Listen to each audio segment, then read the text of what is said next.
Bismillahirrahmanirrahim. Assalamualaikum warahmatullahi wabarakatuh. Perkenalkan, nama saya Windy Bukani, NIM 4424-20002 dari kelas Kimia B. Di sini saya akan menjelaskan tentang pengolahan emas dengan sistem resin in column. Pertama, kita ketahui dahulu, emas ini adalah logam transisi dengan ciri fisik yang lembek, mengkilap, kuning, maleabel, dan duktil. Emas ini tidak bereaksi dengan zat kimia lainnya, tapi dapat bereaksi dengan kloron, fluorin, dan aqua regia. Pengolahan emas. Pada tahap di gambar ini, dimulai dari tahap penghancuran, penggerusan, dan klasifikasi. Penghancuran, penggerusan, dan klasifikasi ini adalah proses di mana memperkecil ukuran batuan atau biji emas sampai didapat ukuran yang diinginkan. Penggerusan ini dilakukan untuk menghasilkan partikel menjadi ukuran 200 mes. Sehingga mineral yang berharga dapat dibebaskan dari batuan induknya. Di mil Silone terjadi pemisahan antara fraksi kasar atau oversize dan fraksi halus atau undersize. Fraksi kasar dari mil Silone itu akan dikembalikan ke ball mill, sedangkan fraksi halus akan masuk ke proses selanjutnya, yaitu pelindian, di mana pemilihan metode pelindian itu tergantung pada kandungan logam yang berharga. Pada proses pelindian itu terjadi reaksi pelindian antara larutan sianida dengan AU dan logam-logam pengotor lainnya dan membentuk senyawa kompleks. Untuk persamaan reaksinya, dapat kita lihat di sini bahwa 4AU 8NaCN O2 dengan H2O ini menghasilkan 4NaAuCN dengan 4NaOH. Setelah proses pelindian selesai, AU yang telah terlarut ini dan membentuk senyawa kompleks harus terkonsentrasi dan dipisahkan dari lumpur.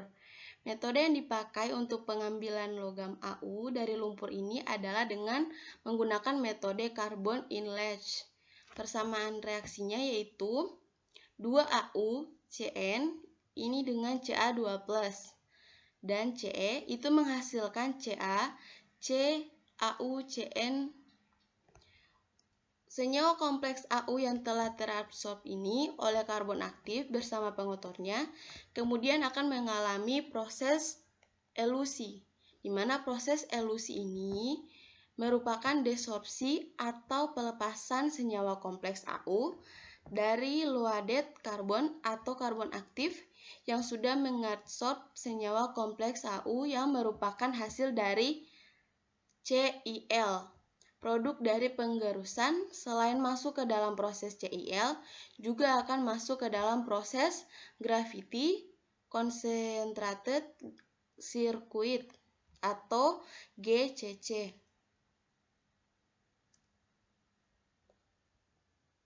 GCC ini adalah proses pemisahan mineral-mineral berdasarkan berat jenisnya.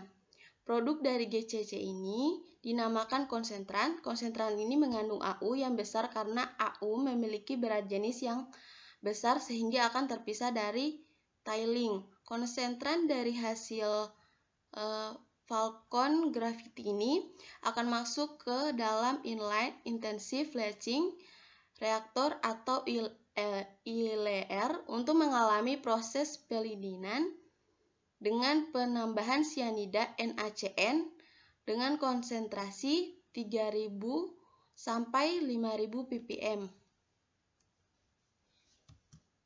Pada tahap selanjutnya yaitu electrowinning, di mana electrowinning ini merupakan proses penangkapan logam-logam yang ada di dalam air kaya dengan prinsip elektrolisa. Tahap terakhir adalah peleburan yang merupakan proses di mana sampai didapatkan campuran AU 7-15% dan AG 80-52%. Serta sisanya ini adalah pengotor, di mana produk yang dihasilkan ini dinamakan Dore Bullion. Untuk resin kolom, di dalam kolom resin ini, penukar ion terjadi pertukaran ion antara ion yang diserap oleh resin dengan ion resin tersebut.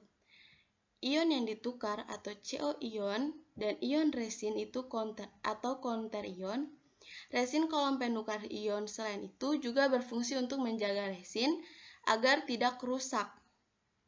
Karena apabila resin sampai kering, maka resin dapat menjadi pecah dan secara otomatis fungsi dari resin yang dapat menukarkan ion itu tidak dapat berfungsi lagi. Dengan kata lain, percobaan itu akan menjadi gagal. Menurut SM Kopkar 1990, ada beberapa faktor yang harus dipenuhi dalam resin penukar ion, yaitu 1.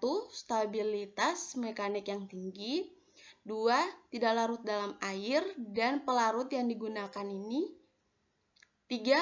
Tahan terhadap asam dan basa yang mengoksidasi, 4. Tahan terhadap panas, 5. Tidak mempunyai daya adsorpsi terhadap ion lawan yang bergerak bebas, dan yang 6. Dapat diregenerasi. Resin ini mempunyai daya tahan yang kuat dan tidak boleh larut dalam kondisi operasi normal. Ukuran resin ini harus mempunyai diameter seragam. Resin ini adalah larutan yang kompleks dari asam-asam resinat, alkohol resinat, resinotanol, ester-ester, dan resen-resen. Berdasarkan bahan bakunya, resin penukar ion ini dapat diklasifikasikan sebagai resin organik dan anorganik, di mana keuntungan dari resin anorganik ini adalah harganya yang murah dan dapat digunakan pada suhu tinggi. Karakteristik yang diperlukan resin penukar ion yaitu, pertama, kapasitas muatan yang tinggi, banyaknya jumlah ion yang ditukarkan dalam resin persatuan berat resin atau dinyatakan dalam ekivalen atau gram resin. Kedua, selektivitas yang tinggi. Ketiga, tidak larut dalam larutan pelindian. Yang keempat, tidak mudah aus.